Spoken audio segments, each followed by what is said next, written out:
उस दिन हम दोजख से पूछेंगे कि क्या तू भर गई? वो कहेगी कि कुछ और भी है। और बहिश्त परहेजगारों के करीब कर दी जाएगी कि उनसे मुतलक दूर न होगी।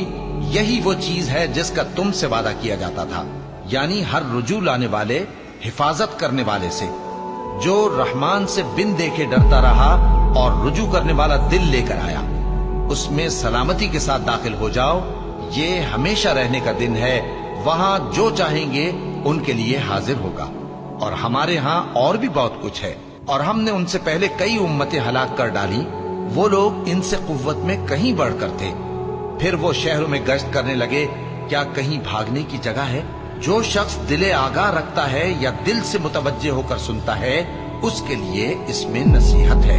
और हमने आसमानों और जमीन को और जो मखलूकात इनमें है सबको 6 दिन में बना दिया, और हमको जरा भी थकन नहीं हुई।